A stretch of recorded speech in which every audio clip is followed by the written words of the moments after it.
बिस्मिल्लाहिर्रहमानिर्रहीम।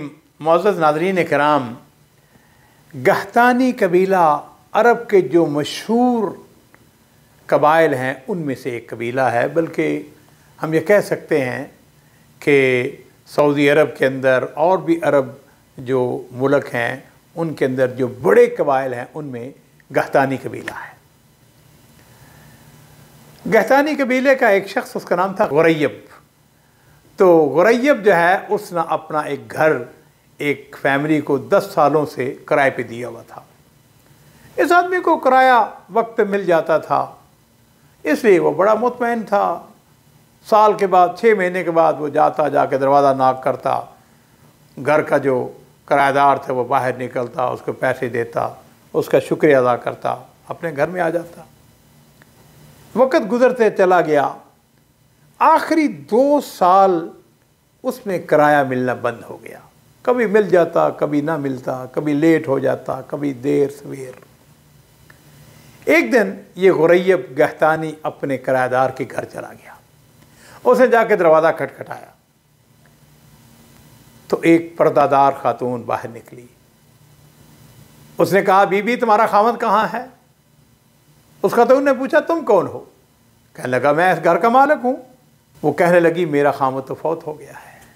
कहने लगा, अच्छा, यरहमुल्लाह, अल्लाह ताला उसके ऊपर रहम करे, अल्लाह ताला उसकी मग़फ़िरत करे, लेकिन मैं तो किराया लेने के लिए आया हूँ। तो बीबी खातून कहने लगी, भले मानस, हमारे पास तो कुछ भी नहीं है।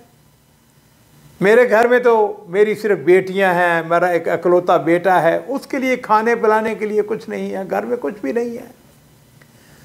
तो वो गुरैयब गहतानी कहने लगा, तुम्हारी बात ठीक है, लेकिन मैं तो साहिबुल हक़ हूँ, मुझे तो किराया चाहिए। कहने लगे, हमारे पास तो कुछ भी नहीं है। कहने लगा कि देखो, अगर तुम किराया नहीं दोगी तो फिर मैं तुम्हें महकमा के अंदर, मैं अदालत में तुमको तलब करूँगा, तुम्हें आना होगा, तुम्हें किराया देना होगा। कहने लगे, ठीक है, तुम्हारी मर्ज़ी है, अदालत में तलब कर लो। और फिर नाज़रीन इकराम, एक दिन ऐसा होता है कि अदालत की तरफ से उस खातून को सम्मन आ जाता है, उसको नोटिस आ जाता है कि फ़लाँ तारीख़ को तुमने अपने बच्चों समेत तुमने काजी के सामने पेश होना है। और वो खातून जो थी उसने अपने बच्चों को साथ लिया, बच्चियों को साथ लिया, बेटा उसका अकलौता था, काजी के सामने पेश हो गई।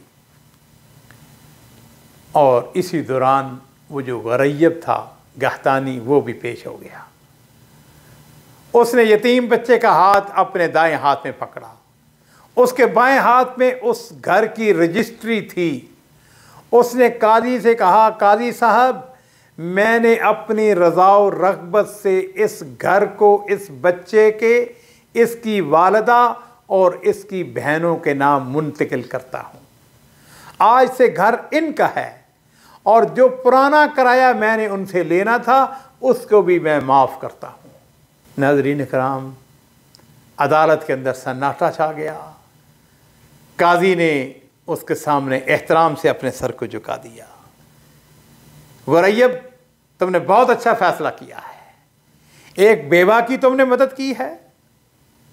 और याद रखिए नाज़रीन इकराम, जो लोग बेवाओं की, मसाकीन की मदद करते हैं, अल्लाह ताला उनके ऊपर फजल व करम की बारिशें नाज़िल कर देते हैं। मकान उसने उनके नाम मुंतकिल कर दिया, अदालत बर्खास्त हो गई। वो यतीम बच्चा, वो खातून, बेवा खातून, वो यतीम बच्चियाँ अपने घर आ गए, खुशी के साथ रहने लग गए। कुछ अरसा गुजरता है। ये जो गुरैयब गहतानी था, इसका मज़रा था, इसकी ज़मीन थी काफ़ी बड़ी। हुकूमत ने सड़क निकाली और वो सड़क उसकी ज़मीन से गुज़रती थी, या ये कह लीजिए कि उसका मज़रा उस सड़क के रास्ते में आ गया। और जानते हैं, हुकूमत ने उसको 12 मिलियन रियाल उसका मुआवजा अदा किया। वो घर जो उसने उनको दिया था उसकी कीमत ज़्यादा से ज़्यादा 1.2 मिलियन यानी 12 लाख रियाल थी। और उसको जो गवर्नमेंट ने मुआवजा दिया वो 12 मिलियन रियाल था। फल हसनतो बे अशर अमसालिहा, एक नाकी करोगे अल्लाह ताला उसके बदले में 10 अता फरमाते हैं। वल मारूफ ला युज़ीउ इंदल्लाहिल करीम, अगर कोई शख्स मारूफ करता है, नेकी करता है, खैर करता है तो अल्लाह के यहाँ कभी ज़ाया नहीं होता है। वसारिउ इला मग़फ़िरतिन मिन रब्बिकुम व जन्नतिन अर्ज़ुहस समावातु वल अर्ज़ उइद्दत लिल मुत्तक़ीन अल्लज़ीना युनफ़िक़ूना फ़िस्सर्राइ वद्दर्राइ वल काज़िमीनल ग़ैज़ वल आफ़ीना अनिन नास वल्लाहु युहिब्बुल मुहसिनीन।